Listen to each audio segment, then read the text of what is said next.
Hello and welcome back to the Stronghold. I'm the Magi, and a player's evolution here on Arena can tend to be a highly personalized thing, with factors not only of how you like to play the game, but what formats you like to play, what your budget looks like, how often you play. There's just so many different directions that conversation can go.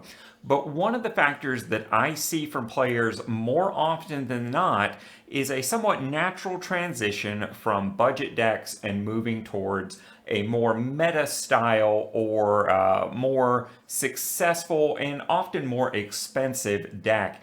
And today we're going to talk about three easy rare crafts that you can make that will help you move from being a budget player towards being more of a meta player.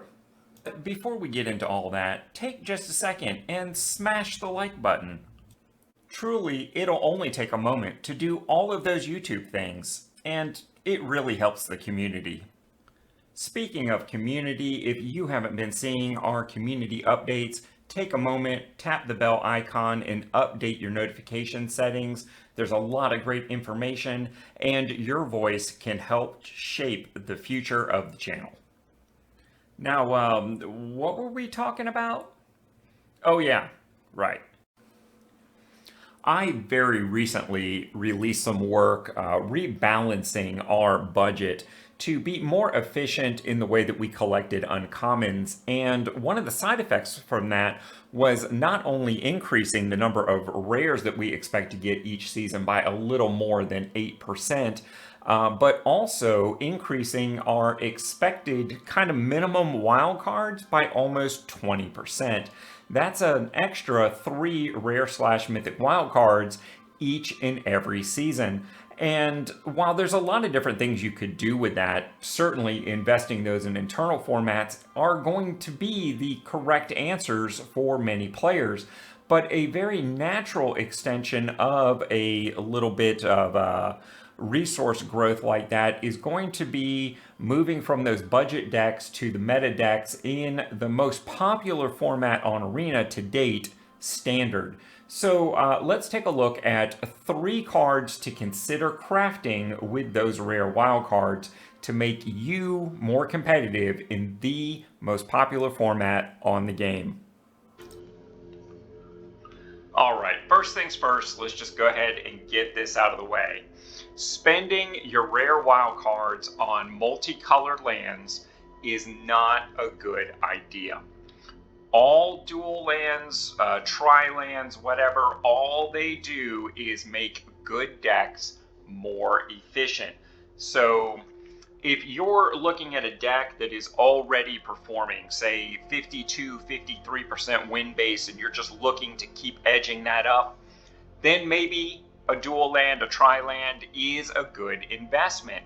But all these things are going to do is increase the efficiency of a deck.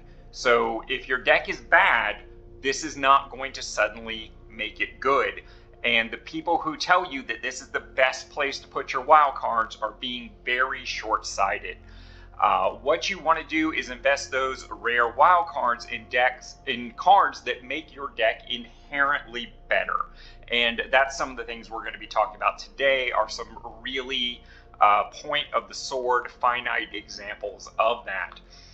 If you are dealing with a deck that is puttering around in the, say, 40% win rate, adding dual lands is not going to suddenly have a winning tier 1 deck. It's just not going to happen.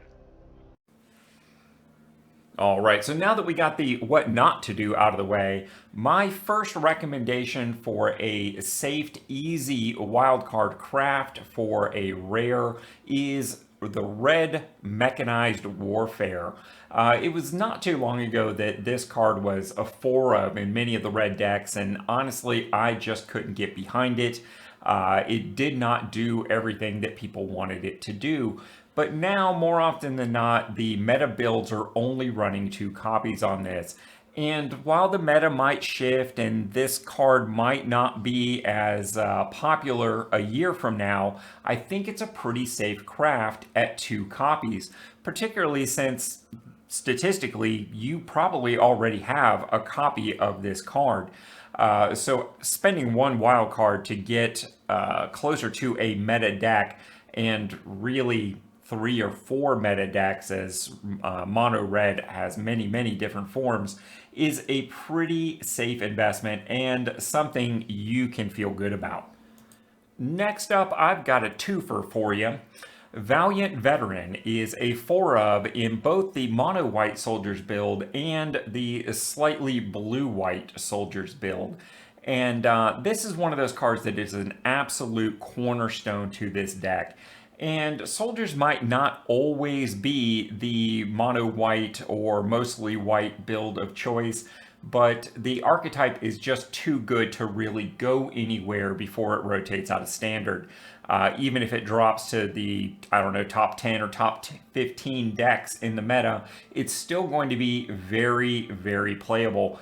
And this has a good shot at becoming more and more relevant in Historic over time. A card like Valiant Veteran, that's a 2-drop 2/2 Lord, with a relevant onboard ability to pump the rest of the team even from the graveyard. Pretty amazing stuff. All in all, this is one of those cards I don't think you are going to regret having crafted, as you will not only play this for the next 1.5 years in Standard, but probably for years to come in those Eternal formats. And of course, my final recommendation is that Belugian, who's making all of our meta dreams come true. That's right, a 4 of Haughty Djinn makes up the cornerstone of the mono blue control deck right now. I know a lot of people are calling it a tempo deck, but it's not. This is pretty much the definition of control, as opposed to something that is more tempo based. What you're looking at here on the screen is actually my personal list. I think this is a better list than the meta right now. Well, I've got hundreds of games and probably 100+ hours in playing this deck at this point. And I really feel like this is the point of the sword. For instance, Consider is just a better card than its predecessor. And Flow of Knowledge gives you that late game reload that you just really want. Although I'm waffling between 3 and 2 copies. Similarly, in some versions, I'm running 20 islands and 4 negates. Just different ways you can build it. Another piece of tech that I am running right now is a single copy of Invoke the Winds. That's because the mono blue deck is such a presence in the meta right now, and you're seeing more and more of it. In fact, its meta presence has tripled over the last 30 days. It's that amazing and that accessible. And Invoke the Winds gives you a nice way to deal with the mirror match of the same mono blue deck, or ones running the more contemporary meta version. If your opponent sticks their Haughty Djinn and you were shields down and couldn't do anything about it, just use Invoke the Winds and steal it. And, well, now you've turned a liability into an asset, and any accountant will tell you that is a good thing. And folks, let's not kid ourselves. The release of Phyrexia All Will Be One is just about a week or so away. And to act like that wasn't going to have any impact on the meta is, well, we're just kidding ourselves at that point. There are a lot of red cards in this set that have the potential to impact the meta, really at all levels of play. And when it comes to blue, we are expecting one of the larger impacts there. A new green card, Thrun Breaker of Silence. Not only is this card uncounterable, but it is damn near untargetable. So that is definitely looking to take a notch out of the belt of the mono blue control deck. But I am really not too terribly concerned about this unless green builds, or mono green builds in particular that are running 3-4 copies of this, unless that swells to say, more than 20% of the meta, it's not going to take all the wind out of Mono Blue's sails. That deck is going to be very, very playable. And let's be honest, being bad against one matchup has never really crushed a deck out of the meta. I think Mono Blue is going to be very, very playable for the next 18 months until these cards start to rotate and even beyond. For instance, Blue Sun's Twilight is in that deck. It is a very, very strong card and one I am certainly looking forward to playing. That is taking, or is expected to take, the Invoke the Wind's place, a Kamigawa card that will rotate next fall. To be honest, I like Blue Sun's Twilight a little bit better, but to run it, we're probably going to have to go with that 21 island build, or maybe even more towards 22. Another card that I think is destined to find its way into this build, and for some budget players that maybe weren't around last year, that change might be fairly immediate. We are, of course, talking about Bring the Ending. This is the new Mana Leak variant coming to us in Phyrexia All Will Be One. It is a basic 2 mana conditional counter spell. It becomes unconditional if you can satisfy the corrupted criteria of your opponent having 3 or more poison counters. This is just going to be a very easy substitute for Make Disappear. Come next fall, when that Make Disappear rotates out with Kamigawa, or excuse me, with Streets of New Capenna. Or if you weren't around during Streets of New Capenna, this is a substitution you can make now for budget reasons that really is no net change expected to the overall win rate of the deck.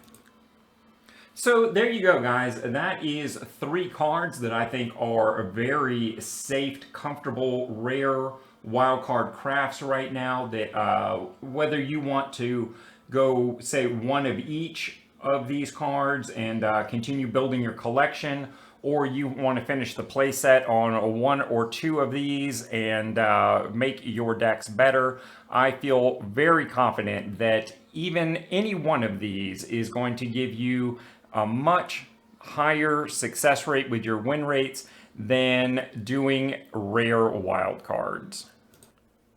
And folks, before you go, make sure you subscribe to the channel so you don't miss out on a thing.